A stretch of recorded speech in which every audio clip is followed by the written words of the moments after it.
Hello everyone, my class 9th and 10th family. तो आज हम जो वीडियो लेकर आए वो लेकर आए फाइनली जो मेरा ऑफलाइन कोचिंग है लर्न विद CDS एकेडमी। तो उनमें जो मेरे ऑफलाइन बच्चे क्लास 9th और 10th के जो स्टूडेंट्स थे उनको मेरे से यानी कि कुछ क्वेरी उनसे मेरे को निकल कर आई हैं और जो उन्होंने कुछ 4 से 5 दिन के बीच मेरे से डिस्कस की। तो मैंने सोचा क्यों ना इस टॉपिक्स पर वीडियो प्रोवाइड करानी चाहिए। और डेफिनेटली जो स्टूडेंट 9th और 10th के लिए प्रिपरेशन करते हैं इस तरीके की प्रॉब्लम्स उनको आती ही आती हैं। तो उनको किस तरीके से 1 बाय 1 डील करना है, किस तरीके से वो टेक्निक्स में प्रैक्टिकल वेज बताने वाला हूं, तो वो आपको किस तरीके से इंप्लीमेंट करना है। तो वीडियो को लास्ट तक वॉच कीजिएगा। डेफिनेटली आपको मेंटरशिप भी मिलने वाली है अपने इस चैनल पर। अगर आप नए हो तो आप इस चैनल को सब्सक्राइब कर लें। हाँ, मैं ये जानता हूं कि वीडियो थोड़ा लेट हो गई है, बट नो प्रॉब्लम। इस वीडियो के बाद आपकी जो वीडियोस आएंगी वो रेगुलर वीकेंड पर आती रहेंगी। वीकेंड का मतलब डेज में आती रहेंगी और आप वीडियो को लास्ट तक वॉच कीजिएगा। जो प्रैक्टिकल वेज मैंने उनको बताए थे और डेफिनेटली उनका रिजल्ट बहुत अच्छा मिला है उनको। उन्होंने बताया डेफिनेटली सर ये जो टेक्निक्स आपने बताई हैं उसके बाद रिजल्ट भी इंप्रूव हुआ है और जो प्रॉब्लम्स हुई थी उनको इन्होंने किस तरीके से डील किया है जो मैंने बताई थी उन्होंने डेफिनेटली उनको फॉलो किया और काफ़ी अच्छा रिजल्ट भी देखने को मिला। सबसे पहले जो प्रैक्टिकल वेज टेक्निक्स क्या है कि हम at a time do not read all chapters at a time. इसका मतलब क्या है कि सारे बच्चे जो कुछ बच्चे ऐसे होते हैं, नॉट सारे बच्चे, कुछ बच्चे ऐसे होते हैं कि उन्होंने केमिस्ट्री में स्टार्ट कर दिया एक चैप्टर। जैसे कि आपका कोई भी फॉर एन एग्जांपल 10th का ले लेते हैं हम, केमिकल रिएक्शन एंड इक्वेशन, और उसी टाइम पर उन्होंने स्टार्ट कर दिया आपका लाइट चैप्टर। और सिमिलरली उन्होंने बायोलॉजी में कर दिया आपका लाइफ प्रोसेस। तो वो उन्होंने जो केमिकल रिएक्शन चैप्टर स्टार्ट किया था, केमिकल रिएक्शन चैप्टर है हमारा 3 दिन का, मान लीजिए फॉर एन एग्जांपल। तो केमिकल रिएक्शन के लिए उन्होंने 2 दिन लगाकर 2 डेज लगाकर इसको कंप्लीट नहीं किया और बीच में 70% करके इसको स्किप कर दिया, यानी यहीं पर छोड़ दिया। ऐसे ही उन्होंने इसमें आपका जो मैंने आपको बताया था कि लाइट चैप्टर उठाया। लाइट चैप्टर में हमारे 5 दिन लगने वाले थे। लाइट चैप्टर में उन्होंने 3 दिन लगाकर 3 डेज लगाकर और इसको उन्होंने कर दिया आपका, इसको भी 60% के ऑन एन एवरेज कंप्लीट कर दिया। और वहीं पर उन्होंने लाइफ प्रोसेस को एक तरफ उठा लिया और लाइफ प्रोसेस को उठाने के बाद इसको भी सिमिलरली यही प्रोसेस की उनके बाद, यानी कि इसको भी 50 to 60% या 75% के आसपास कवर कर दिया। अब उनके साथ प्रॉब्लम क्या होने वाली है, एक तो फीलिंग ऑफ कंप्लीटनेस नहीं उनको आने वाली। फीलिंग ऑफ कंप्लीटनेस का मतलब है जो केमिकल रिएक्शन हुआ ना तो उनका ये चैप्टर कंप्लीट हुआ, ना ही लाइट चैप्टर कंप्लीट हुआ और ना ही लाइफ प्रोसेस कंप्लीट हुआ। उन्होंने इसमें भी 3 दिन इन्वेस्ट किए, 3 दिन इनमें और 3 दिन इनमें, यानी कि टोटल 8 डेज भी इन्वेस्ट कर दिए, उसके बाद भी कंप्लीटनेस नहीं आई। तो इस तरीके का ब्लंडर आप बिल्कुल भी ना करें। आप जिस चैप्टर को उठा रहे हैं पहले चाहे एक दिन उस पर एक्स्ट्रा लगा लें, बट इसको एक साथ कवर कर लें। ऐसे ही ये सेम मैं आपको बताने वाला हूं 9th के बच्चों के लिए।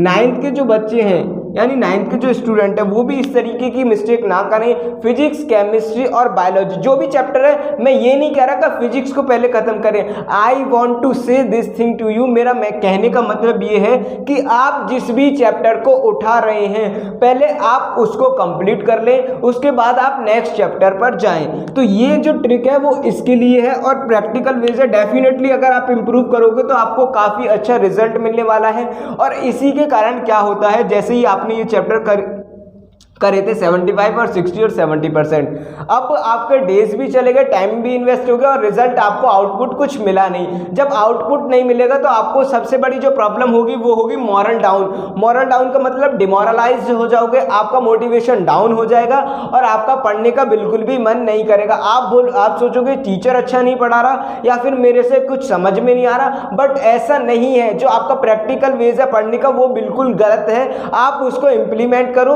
आप उसको डेवलप करो किस तरीके से पढ़ना है। अगर आपको नहीं आ रहा समझ में तो आप इस तरीके की वीडियो से सीखो। तो आपका जो मेरे का जो कहने का मतलब ये है कि आप इस तरीके की प्रॉब्लम ना करें। तो मॉरल डाउन होने का कारण ये भी हो सकता है। और एनालिसिस और इंट्रोस्पेक्शन का मतलब क्या है वो भी मैं बताने वाला हूँ। और सेकंड तरीके की जो प्रॉब्लम आई है वो ये आई है कि जो हमारे स्टूडेंट होते हैं जो 9th और 10th में पढ़ते हैं तो वो एक ही चैप्टर को 4-4 बुक से करते हैं। एक ही चैप्टर को 4-4 बुक से मतलब करने का क्या है, जैसे कि हमारे पास मैथ्स के लिए आर डी शर्मा है, एनसीईआरटी है, आर एस अग्रवाल है। तो वो एक चैप्टर को क्या करेंगे, सबसे पहले हमने कोई भी चैप्टर उठा लिया, फॉर एग्जाम्पल आप ले सकते हैं 9th में हमारा जो चैप्टर है वो है नंबर सिस्टम। तो नंबर सिस्टम को उन्होंने एनसीईआरटी से कर लिया। अब एनसीईआरटी से करने के बाद वो क्या करेंगे, आर एस अग्रवाल लगा लेंगे। आर एस अग्रवाल लगाने के बाद वो आर डी शर्मा भी लगा लेंगे। इतना टाइम आपके पास नहीं है कि आप तीनों बुक्स को एक साल में कवर कर पाओ और फिर उनको रिवाइज भी कर पाओ। तो मैं आपको कहना यही चाहूँगा, आप पहले कोई भी बुक सेलेक्ट कर लें। और मेरा जो सिलेक्शन ऑफ बुक्स वो रहेगा पहले एनसीईआरटी, फिर इन दोनों में से जो भी बुक्स आपको सुटेबल रहे, जो बुक्स आपको सुटेबल रहे अकॉर्डिंग टू यू। वैसे तो मैं प्रेफर करूँगा आर एस अग्रवाल 9th के लिए अच्छी रहेगी और 10th के लिए भी आर एस अग्रवाल। 11th में आप आर डी शर्मा प्रेफर कर सकते हैं, no problem, not at all. But 9th और 10th के लिए तो आर एस अग्रवाल और ये NCERT he is more than suffice. तो अब क्या करेंगे, एक चैप्टर तो हमने तीनों से कर लिया और दूसरा चैप्टर जो हम करने वाले हैं, जैसे 10th का मान लीजिए आपका रियल नंबर्स है चैप्टर, तो रियल नंबर्स मान लीजिए या फिर ट्रिग्नोमेट्री मान लीजिएगा इधर। तो ट्रिग्नोमेट्री हमने चैप्टर उठा लिया, तो ट्रिग्नोमेट्री को हम क्या करेंगे, आर डी शर्मा से कर लिया। रियल नंबर्स को हमने आर एस अग्रवाल से कर लिया। तो इस तरीके की जब आप प्रॉब्लम्स यानी कि इस तरीके की आप डील करोगे इनको क्वेश्चंस को या फिर चैप्टर्स को, तो डेफिनेटली प्रॉब्लम्स अराइज होगी। तो उससे फाइट करने के लिए आपको क्या करना है, सिलेक्शन ऑफ बुक्स पहले ही ले लेनी है, कौन सी बुक्स करनी है, कौन सी बुक्स नहीं करनी है। तो आप और एनालिसिस का मतलब क्या होता है, इंट्रोस्पेक्शन। और लास्ट जो मैं आपको बता देता हूँ, लोग पढ़ते तो काफ़ी हैं 24-24 घंटे, बट रिजल्ट क्यों नहीं आ पाता है, ये बातें मैं अपनी ऑफलाइन कोचिंग में भी बताता हूँ, जो बातें आपको इम्प्लीमेंट करने चाहिए अपनी स्टडी रूटीन में। तो वो एनालिसिस और इंट्रोस्पेक्शन का मतलब क्या है, जैसे कि आपको संडे का दिन मिलता है फ्री में, तो आप उस दिन आप पढ़ने की बजाय इंट्रोस्पेक्शन करो कि मैंने इस वीकेंड में क्या पढ़ा, मेरे को क्या पढ़ने की ज़रूरत थी, जो मैंने गोल बनाया क्या मैंने उसको अचीव किया या नहीं किया।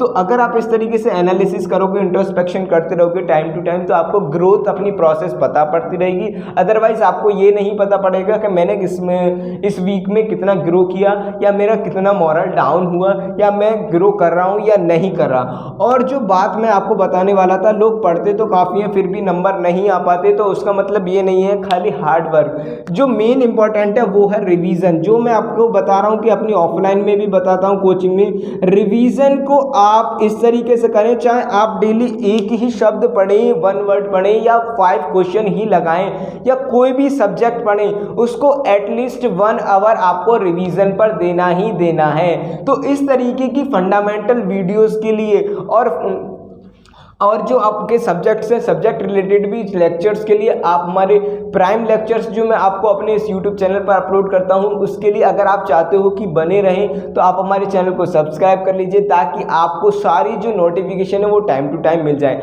और अपार्ट फ्रॉम दैट जो हमारे ऑफलाइन बैचेज हैं वो लर्न विद CDS अकेडमी, अगर आप खुर्जा से रिलेट करते हो, खुर्जा में ये हमारी जो कोचिंग है लर्न विद CDS अकेडमी, वो है आपकी सिद्धेश्वर रोड स्ट्रीट नंबर 1। वहाँ पर आप आकर विजिट कर सकते हो, जहाँ पर आपको क्वालिटी ऑफ कंटेंट प्रोवाइड किया जाता है। क्वालिटी ऑफ कंटेंट के अलावा जो आपको नोट्स प्रोवाइड किए जाएंगे, ईच एंड एवरीथिंग, मेंटरशिप, किसी भी तरीके की प्रॉब्लम हो उसको डिस्कस किया जाता है और फ्रेंडली वे में पढ़ाया जाता है, आपको कोई प्रॉब्लम नहीं होगी।